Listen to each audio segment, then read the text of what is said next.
Welcome to the deep dive. Today we're getting smart about iron health, specifically one key test, the Ferritin test. Exactly. And we're looking at info from Blood Test UK. They do testing, including home visits across the UK, and they have services focused in places like Hyde and Greater Manchester. Right. So our mission today is figuring out why this simple test gives such big insights. Yeah, it really does. Let's start with the absolute basics then. Okay. Ferritin. What is it actually? Why is it so important? So, ferritin, think of it like the body's safe deposit box for iron. It's a protein, and its job is storing iron inside your cells safely. A safe deposit box, or like a savings account for iron. Precisely. Yeah, a savings account's a great way to put it. So when doctors measure ferritin, they're checking your reserves, how much iron you actually have stored away. Got it. Okay, so reserves. Let's jump straight into the benefits then. Why should you listening care about this number? Is it just about, feeling tired if it's low? No, it's much more than just fatigue, although that's a big part of low iron. Low ferritin means those savings, those reserves, are running empty. Which leads to iron deficiency.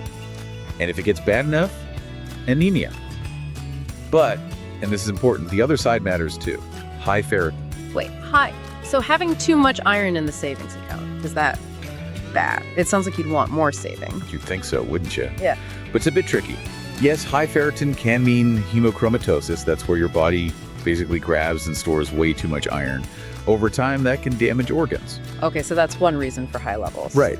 But interestingly, more often, high ferritin points to something else entirely, like inflammation somewhere in the body, or maybe chronic liver issues. Inflammation. How does iron storage link to inflammation? Well, ferritin is what's called an acute phase reactant. It's a bit technical, but basically, if your body's fighting something off, like a long-term infection or inflammation, ferritin levels often shoot up as part of that response.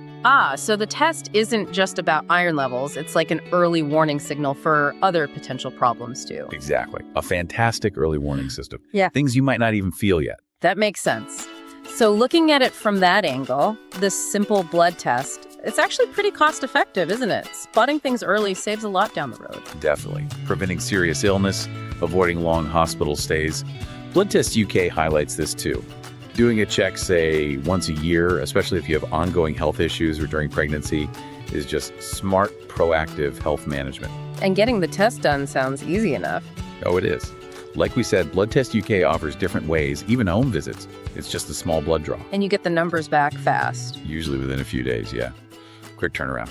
Okay, so you get your number back. Yeah. What then? What are the simple, actionable things you can do? Let's start with low levels. Right. Low ferritin, low iron savings. The goal is simple. Put more iron in. Focus on foods rich in iron, red meat, lentils, beans, spinach, that kind of thing. And isn't there a trick to help your body actually use that iron? Yes. Crucial point. Pair those iron-rich foods with vitamin C. Have a glass of orange juice, eat some berries, bell peppers. Vitamin C massively boosts how much iron your body can absorb. Okay, good tip. And what about tracking this? You mentioned Blood Test UK. Are there other ways? Yeah, home testing kits are becoming more popular now too. They're a really handy way to keep an eye on your levels between doctor's visits or those checks with services like Blood Test UK. Make staying proactive easier. And supplements. People always ask about iron pills. They can definitely help, especially if levels are really low. But, and this is but too much iron can be harmful. It's toxic in excess. So always talk to a doctor first. They need to see your actual ferritin number before recommending supplements. Don't guess. Right. Don't self-prescribe iron. Okay, let's zoom out. What's the big takeaway here? It's that this one test, ferritin, gives you huge insight from a tiny sample. It's knowledge about your body's really fundamental supplies. So knowing this number helps you manage your health better before small things become big problems. Precisely. It moves you from maybe guessing why you feel a certain way to having real data. It lets you or your doctor take targeted action with diet or treatment. It's informed health management. Informed action. I like that. Okay, that brings us to our final thought for you, the listener. Yeah, something to chew on. If you do start making changes, say eating more iron-rich foods, adding that vitamin C, maybe even taking a doctor-approved supplement, how quickly do you think you'd actually see a difference reflected in your next ferritin test result? Is it weeks, months? Something to consider as you think about your own iron journey.